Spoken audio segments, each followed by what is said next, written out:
Hey guys, and welcome back to Nisha's Corner. Today I'm going to show you how I make this amazing steak sandwich. So let's get into it. It was so good, so juicy, so cheesy, and I can't wait for you guys to make it. This was requested by my husband for lunch today, and of course I had to be extra. Of course, you can use any cut of meat that you prefer, but I have thinly sliced ribeye, and I'm using this bread right here, ciabatta bread, but you can use whatever bread you prefer as well. But I just wanted it to be extra special. Everything I'm using today came from the Aldi supermarket, even down to the seasoning. Every single thing came from the Aldi supermarket. So make sure you guys check Aldi out, okay? They're the spot, honey. They're nice and cheap. So now we're going to make the butter that's going to go on top of the bread, which is just pesto butter and Parmesan cheese. And this is just to add more flavor to the bread and more juiciness. And you want to mix that up really, really good.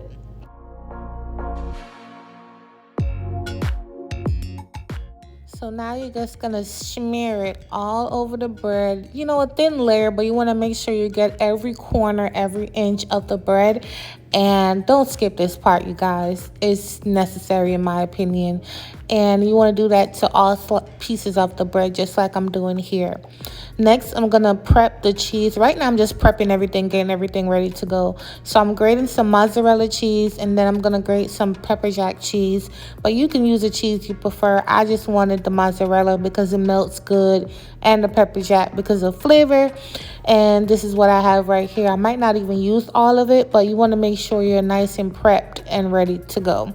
So now in a hot skillet on the side that I seasoned, I'm going to put the seasoned side down, and I'm going to cook it for barely maybe 3 minutes, if that, per side. And I think 3 minutes is pushing it. The steak is really, really thin, and you don't want to overcook it. Alright, so now I'm going to season the other side liberally. This is the only seasoning I'm using. I actually like this spice because it has the perfect amount of sodium and heat. And so it's the only spice I'm using today. This is the bread. I'm about to let it go in the air fryer for about 2 minutes to get everything to melt. Next, I'm going to flip the steak, and this is what you want right here. The color depends on what you prefer and how done you want the steak. This is about 3 minutes, and I flipped it. I didn't want it to cook too long. And the next side, I cooked for 2 minutes. So, like I said, it's totally up to how you prefer your steak. After about 2 minutes on 380 in the air fryer, I'm now going to add the cheese on top. I know someone's going to be like, why would you, not just put the cheese? Because I wanted the pesto to cook into the bread a little bit before I added the cheese on top. So once that's done, this is what it looks like. Look how bubbly and golden and just beautiful and perfect.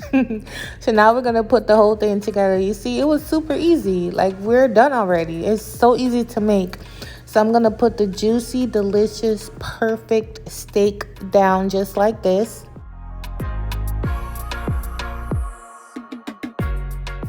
By the way, you guys, you could put as much steak as you want on here or as little. I piled it on there. Then I'm going to put the other cheesy top of the bread right on top. You guys, like, oh my God.